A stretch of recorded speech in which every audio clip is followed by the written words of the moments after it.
Hi, I'm Sean. Sean. You know who I'm not? James Bond, 007. That's what we're talking about here today. The 007 films are some of the most influential films in cinema history.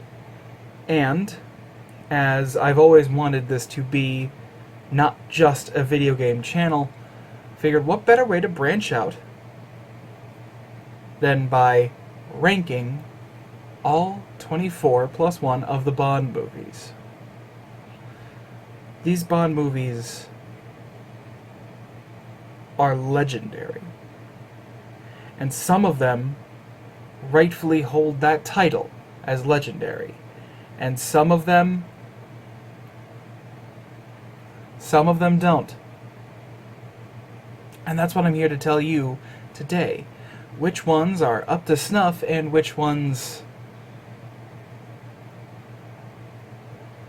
let's just say, they should stay locked in Q labs. So without further ado, oh, what's that?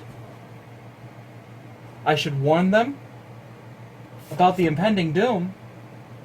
Oh no, just about the spoilers? Oh, by the way, I might spoil some of the movies. I know I said it wrong. I know, shush.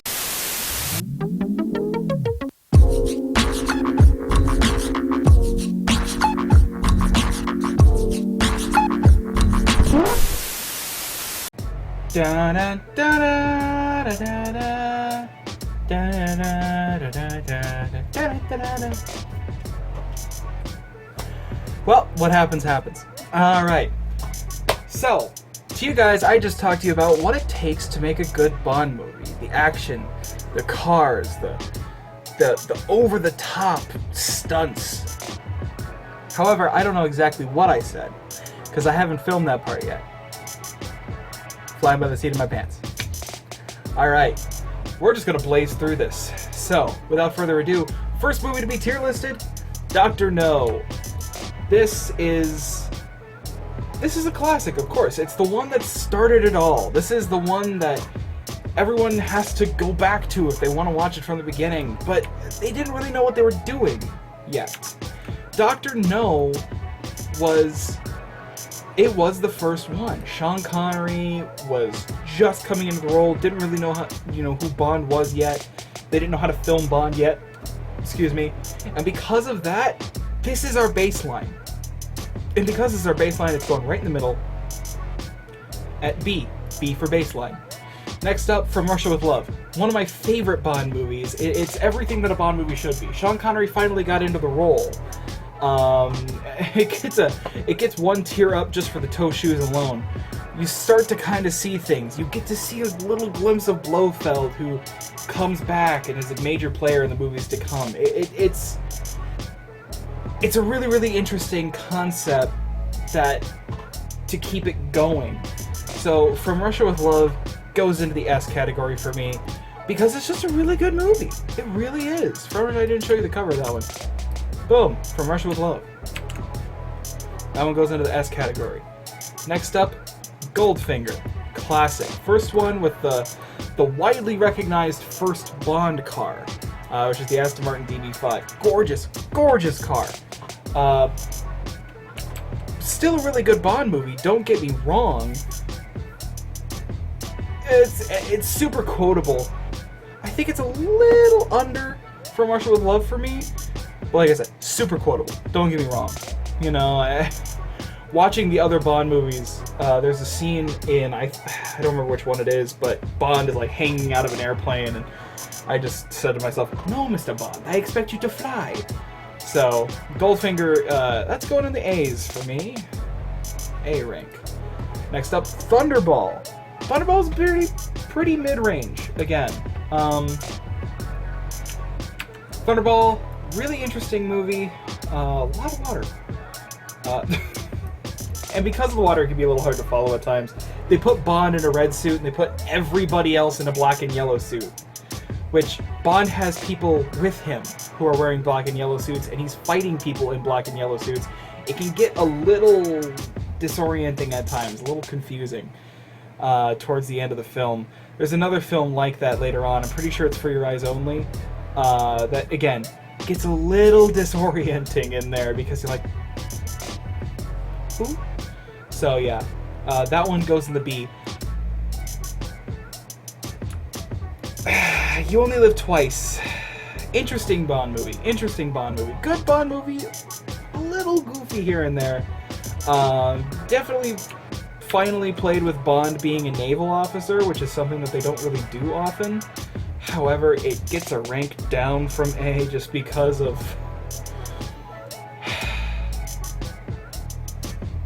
I'm just going to show a picture of the incredibly racist disguise used by Sean Connery in this film. Yeah, that's going in the B. Next up, George Lazenby, because George Lazenby's On Her Majesty's Secret Service came before Diamonds Are Forever. George Lazenby only got one movie, and it kind of makes me sad because it was a really, really good movie. First one to kind of play with like the Alps and the mountains and stuff like that. Kind of really starting to truly make you feel like you're going around the world.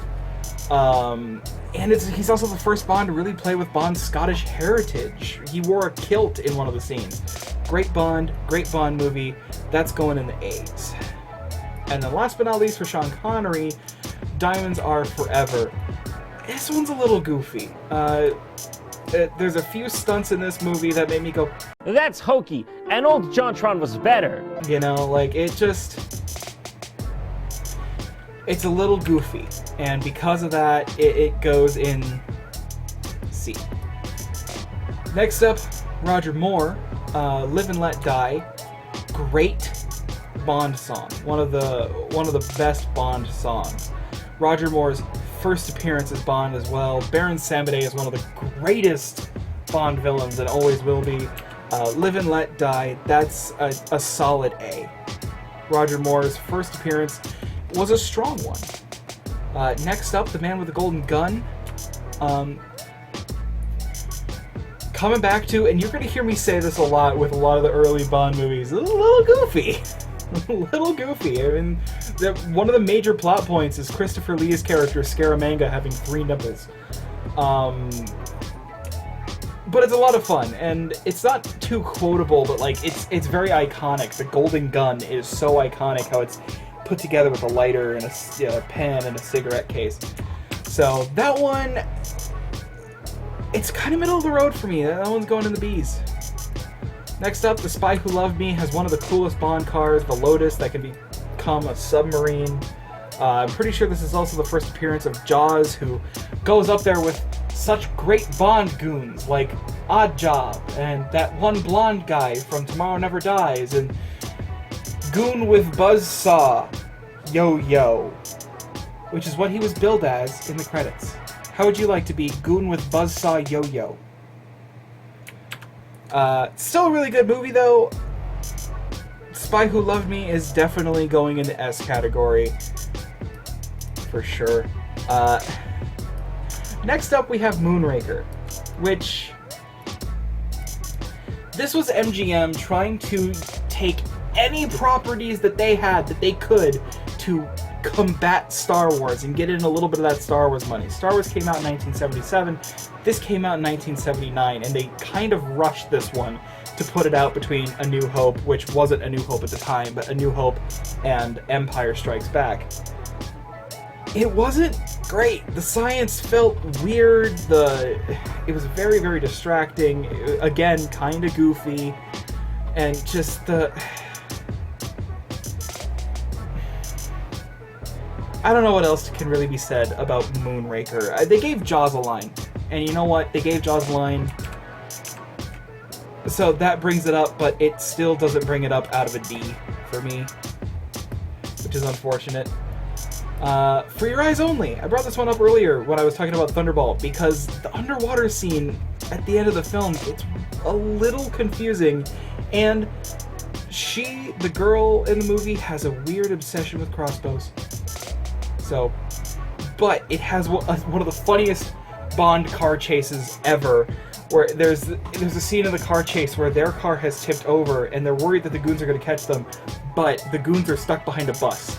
So it just cuts back and forth between the goons yelling at the bus, "Go around!" and them and a whole bunch of people from the side of the street trying to push the car back over so they can keep going.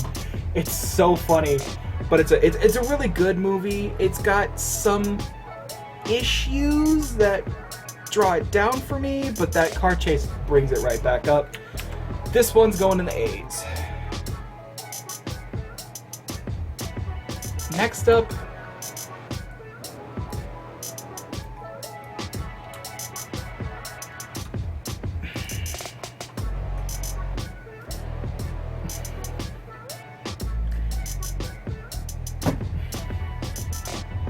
any movie that ends with Roger Moore in clown makeup defusing a nuclear bomb in a circus for the United States military in India,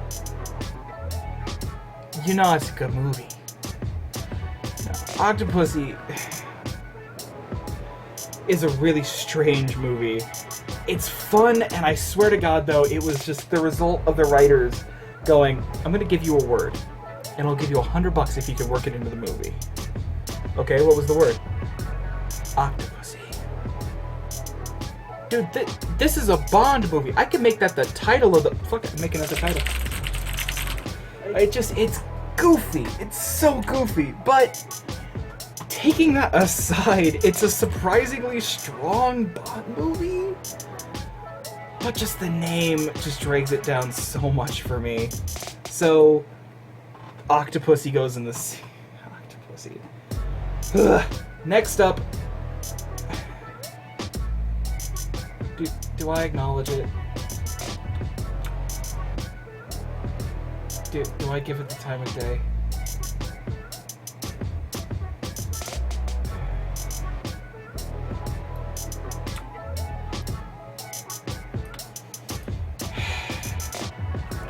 Never Say Never Again. This is a movie I almost didn't put on this list, purely because it is not a main series Bond movie. This was made by a different production company who somehow was able to hook the rights to Thunderball from the original creator. That original creator, when Ian Fleming passed away, took the rights to Thunderball, and that's why they couldn't use the name Blofeld anymore. That's why they get rid of him really quickly in, I think, For Your Eyes Only. So Never Say Never Again is just, it feels like a parody of a Bond movie, and it's not good. There's so many issues with it. It's so gratuitous, and there are so many like stupid just meta jokes. Like, they're funny, but there's this one scene where he takes a bottle of something. He doesn't know what it is. He's in his clinic that he was staying in, and he splashes it in one of the goons' face, and it like melts the guy's face. And he looks at the cup to see what it was, and it was his own urine sample. It's goofy. Like, it is over the top in all of the wrong ways. It feels like a parody of a Bond film. And that's why... I'm sorry, Sean, but going in the F. And coming to join you is A View to a Kill. A View to a Kill, I don't know what happened between Octopussy and A View to a Kill. It's less than a 2-year difference, and yet Roger Moore went from looking suave and debonair to he's eating dinner at 3 p.m. at a Golden Corral because that's when the senior special's on. There was a couple scenes in the movie where they did close-ups, and it looked like his eyes were just going to out of his head. It was not okay, and this film has 2 redeeming qualities. Duran Duran and Christopher Walken. Duran Duran didn't write the song, and Christopher Walken spent the entire movie acting like he didn't want to be there. So even its redeeming qualities aren't really redeeming qualities. So with that being said, to join it is A View to a Kill. Next up, I want to take a moment to talk about the Timothy Dalton films.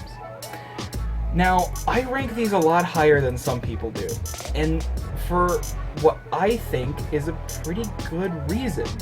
The Timothy Dalton movies, I feel like they were trying to do something different with Bond. Because up until this point, Bond had been the womanizing, suave, debonair cornball that we know and we love. This was 1987 and 1989, The Living Daylights and License to Kill. And these are widely accepted as some of the worst Bond movies. However, what I think they were trying to do with Timothy Dalton is they were trying to make it a much darker and a much grittier Bond, because he doesn't do a lot of like the womanizing. He uses a couple girls to get to the villains. And of course there's still some of that cornball factor, like Desmond Llewellyn Q is one of the best parts of License to Kill when he shows up as Bond's uncle. But it just, I feel like had they labeled these two movies as bringing Bond to the new era, or Bond's back and he's darker than before, or whatever, I feel like if they had labeled it differently, it would have worked. But because the first one, The Living Daylights, came out 2 years, less than 2 years after we had that cornball Roger Moore Bond doing his last movie, A View to a Kill, people were expecting Roger Moore and were mad that they didn't get Roger Moore. The Living Daylights, I feel like, is a better movie than License to Kill. So, like, taking that aside. But these two movies, I feel like they could have been something special, and they didn't get a chance to be that. So, next up on the list, we have everyone's favorite, for some reason, GoldenEye. Which, honest to goodness, isn't a great movie. It's got a good car that's only in the movie for about 6 seconds, just so Joe Don Baker can take it and leave. Which, Joe Don Baker's in this movie, and I have a problem with that. But anyway, it's okay. Like, my biggest issue is Pierce Brosnan didn't really know what he was doing as Bond yet, and they didn't really know how to film Pierce Brosnan not knowing what he's doing as Bond. So it's a little awkward at times as Bond's trying to figure out what he wants to do, essentially. The tank scene's kind of fun. All in all, this is a pretty mid-range Bond movie for me, but it's a little lower than that because Pierce Brosnan didn't really know what he was doing yet. So that's why it goes in the C. However, Tomorrow Never Dies, the second Pierce Brosnan movie, is beautiful. The Bond villain is great. The goons are corny as heck. There's another one of the greatest car chases in the whole series, where he's not even in the car for half of it, and the goons think he is, so they're chasing it all over the place. It's such a great movie, and it has like a weirdly true, even for today's standards, commentary about controlling the media means you control the world. It's such a good movie that it's so weird to me how true it still is today. So that is our first Ding Ding Ding SS Plus tier, which is weird because it's followed by not a great movie. The World Is Not Enough, kinda goofy. We do get our first glimpse of badass Judi Dench M, which is so cool. I love Judi Dench as M. She's so perfect for the role. It's not even funny. We also get our first glimpse of John Cleese as Q, who was a perfect replacement for Desmond Llewellyn. But the movie itself isn't great. It doesn't feel very over the top, ever. It feels kind of safe, if that makes sense.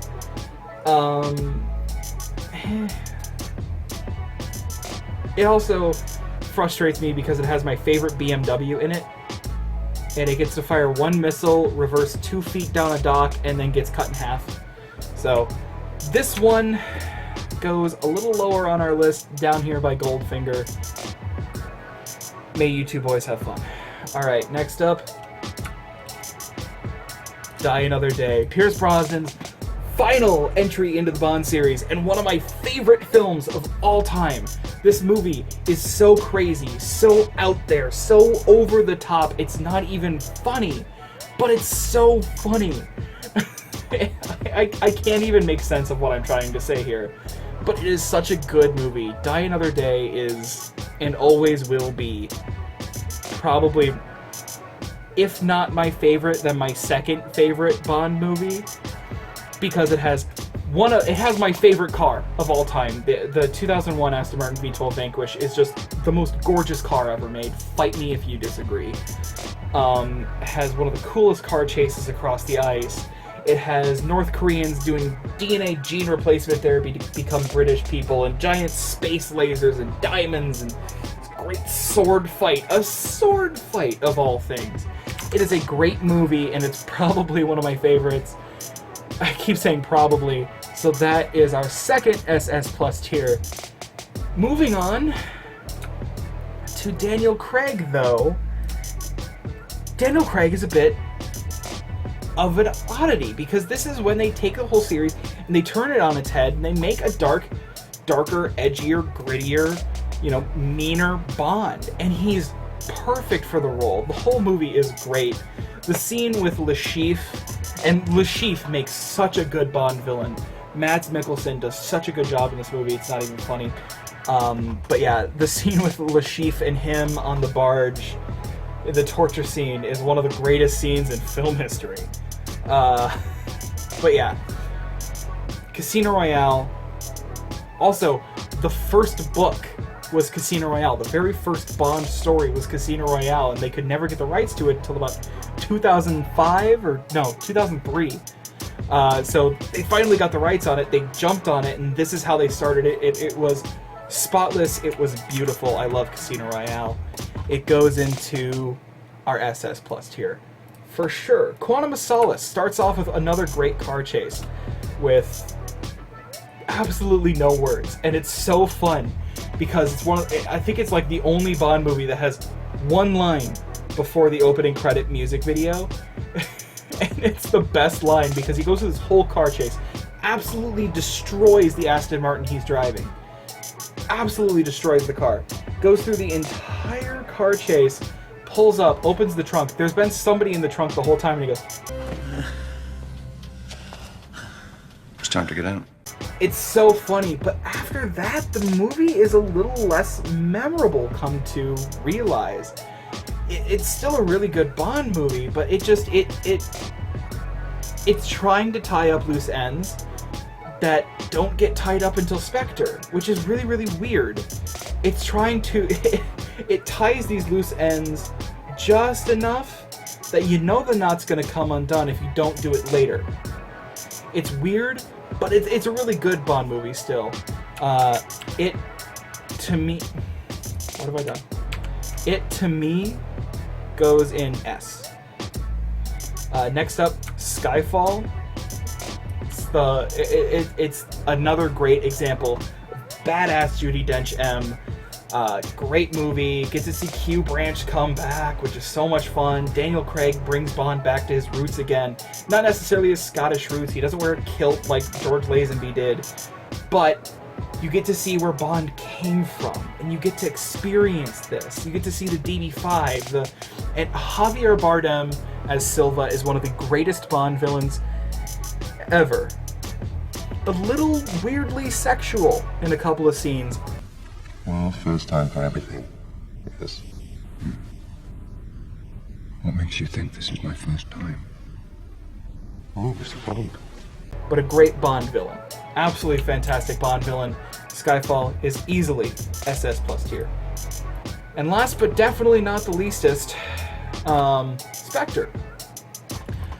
Kind of again with Quantum of Solace, come to find out it's not like super memorable. It's a great movie. I still loved Spectre. It got a little hard to follow in some parts though. They did a good job of coming back and answering why it was hard to follow, and it was hard to follow for a reason. They were trying to do things with this that did work, and there's a lot of great stuff in this movie. A lot of absolutely fantastic stuff, like him stealing the Aston Martin from, I think, 008 or whatever, 003. The whole scene in the beginning is great with the helicopter. It's a great movie. It ranks a little bit lower for me, and that's why it goes into the S category. So that's it. That's my list. That's my ranking. Do you agree with my ranking? Do you agree with my list? Do you disagree with my ranking? Do you disagree with my list? Let me know why and how in the comments below. Let me know your list. I'd love to know your list. Let me know. And if you guys enjoyed this tier listing video, let me know and I'll do more. I know I'm kind of late to the trend of tier listing, but it was a lot of fun to do. So if you guys enjoyed this video, give it a like, give it a comment. I know it's a longer video to get through. So I will see you guys in the next one.